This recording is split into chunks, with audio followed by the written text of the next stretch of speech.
Pedrinho definindo prazo para a compra de jogador. VP jurídico abre o jogo. Técnico Rafael Paiva faz revelação importante. Fala galera, sejam todos bem-vindos ao canal BTB Esportes. Eu sou o Jonatas Santos, chegando com tudo nesta quarta-feira, trazendo as últimas notícias e informações do Clube de Regatas Vasco da Gama. Mas antes, é claro, de falar do Gigante da Colina, eu peço na humildade, na moral, se você não é inscrito aqui no canal BTB Esportes, não perca tempo.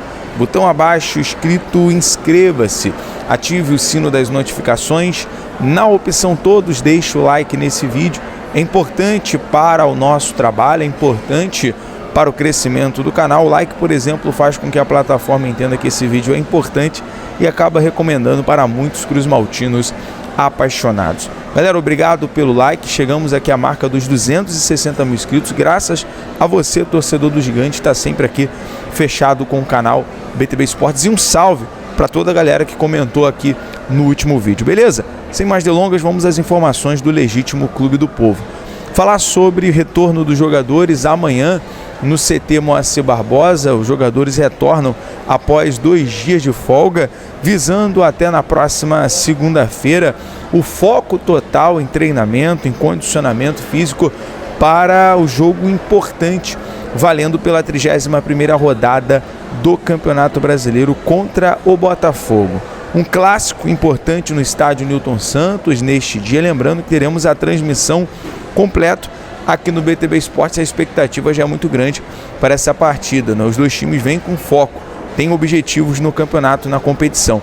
E com isso, a CBF já definiu a arbitragem para essa partida. Vou trazer para você essa informação agora, porque trata-se do árbitro Bruno Arleu, árbitro do Rio de Janeiro, portanto, já definido pela CBF para a partida do próximo dia 5 no estádio Newton Santos. Galera, vamos agora do assunto aqui desse vídeo, falar sobre Luca Orediano.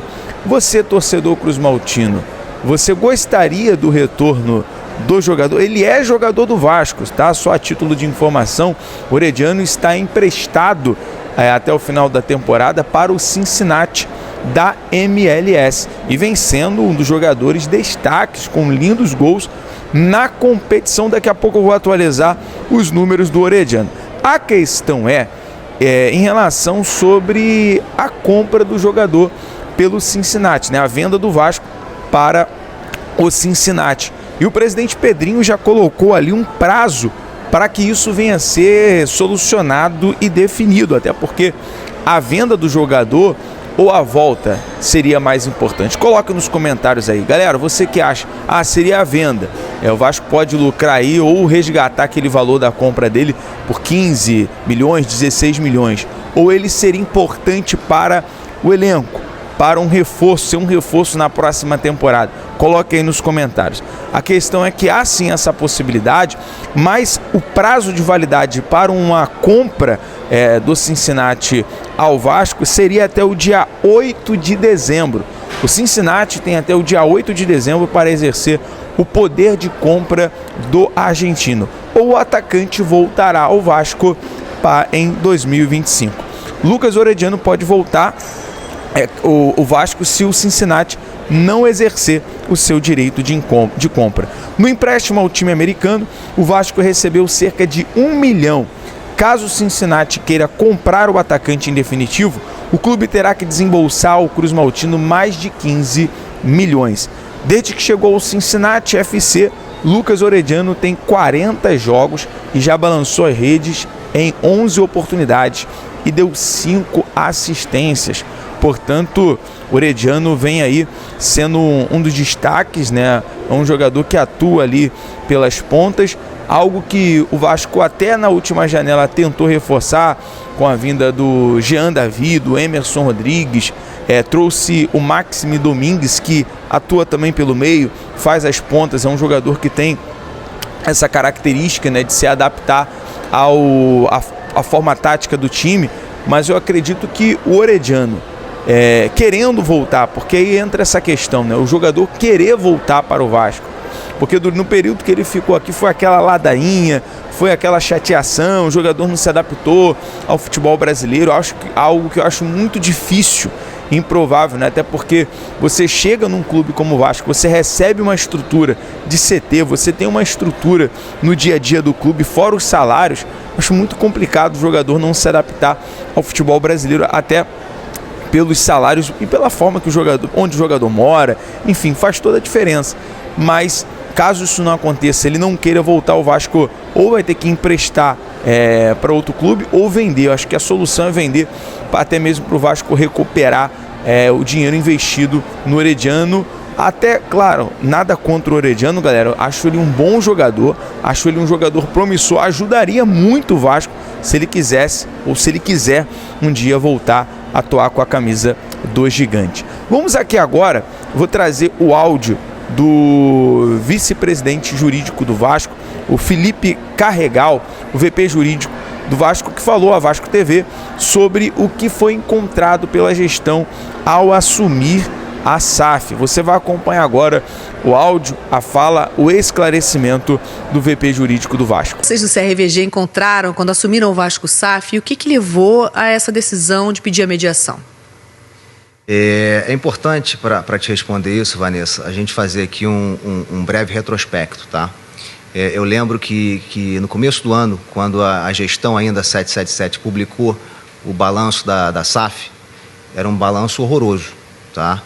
Era um balanço tão horroroso que, à época, um jornalista me questionou sobre esse balanço e eu falei, olha, na minha opinião, isso é uma bomba relógio, ela vai explodir porque só estão enxugando gelo. E fomos criticados por isso à época. Vocês estão atrapalhando, vocês estão causando confusão. E quando nós assumimos o controle da SAF, a situação ela não era gravíssima, ela era muito grave, ela era temerária, tá? Por quê, Vanessa? Porque a Vasco SAF, ela nasce devendo 700 milhões de reais, tá? Essa foi a operação que o Vasco fez com a 777. Então, se você tem uma empresa, se você é o gestor de uma empresa que está devendo 700 milhões de reais, o que você precisa fazer? Pagar, de alguma forma, tá? O nome disso é gestão ativa da dívida. Isso não estava sendo feito. Você estava devendo 700 milhões de reais e você não tinha uma gestão ativa disso. Que seria negociar, aproveitar um grande aporte para negociar melhor. Você tinha grande oportunidade. Os credores. Você tinha dinheiro novo na mesa. Você podia, a 777 podia ter feito essa mediação com dinheiro novo. Ela teria resolvido o problema do Vasco. Não fez porque não quis, não era interesse deles, nem da 777, nem dos gestores antigos da Vasco SAF. Eles não tinham interesse em resolver o problema do Vasco. Você vê o que o City fez lá no Bahia. Rapidamente, eles, com uma gestão ativa da dívida, eles pagaram a dívida do clube. A dívida é o pior problema dos clubes de futebol, todo mundo sabe. Por que não foi feito? Então, assim, a situação era gravíssima. E para piorar, além de não pagar a dívida antiga, eles tiveram, não sei como, assim, eles conseguiram gerar mais dívida para frente. Então, assim, é impagável. Assim, um negócio absolutamente surreal. Eles perderam a grande oportunidade de resolver de forma definitiva o problema do Vasco. E não fizeram porque não tinham nenhum interesse. Na última coletiva de imprensa, tivemos a oportunidade de conversar com o técnico Rafael Paiva, ali pós o jogo, a vitória contra a equipe do Bahia, né, por 3-2. O Vasco chega a 43 pontos, na tabela do Campeonato Brasileiro, numa situação mais confortável. E foi esse o meu questionamento para o técnico Rafael Paiva, sobre a utilização agora dos jogadores da base, né? Um dos estreantes na ocasião foi o Maxwell Alegria. Ele teve ali alguns minutos em campo de oportunidade, foi relacionado para a partida, foi colocado pelo técnico Rafael Paiva, que disse o seguinte: para mim é um prazer colocar os atletas da base, eles têm potencial para o profissional, sem dúvida, está brigando na primeira página e é muito melhor para colocar os atletas, aliás, sem dúvida que está brigando na parte de cima, né, na primeira página, é muito melhor para colocar os atletas que na segunda página brigando contra o Z4. A gente teve o prazer de colocar o Alegria, jogador que vem muito bem no Sub-23. Vale destacar, galera, que o Maxwell Alegria, ele é um jogador nascido em janeiro de 2004, tem 1,69 m de altura. Na época que ele atuava pelo Nova Iguaçu, ele recebeu esse apelido de Maxwell Alegria por ter alegria nas pernas. Inclusive, o Alegria já marcou gol nessa temporada pelo Vasco, atuando pela base, né? Ele marcou ali na vitória por 6-0 contra o Sampaio Corrêa. Então, um jogador que pode ser promissor aí, com certeza. E o técnico Rafael Paiva aproveitando mais um jovem da base. Eu acho isso interessante. Agora, nessa fase final, o Vasco vai ter jogos, por exemplo, contra o Cuiabá, contra o Atlético Goianiense. E você colocar essa joia, você aos poucos dando oportunidade para esses jogadores, é fundamental, é importantíssimo. Galera, eu vou ficando por aqui. Amanhã eu volto com mais notícias, mais informações do Vascão para você.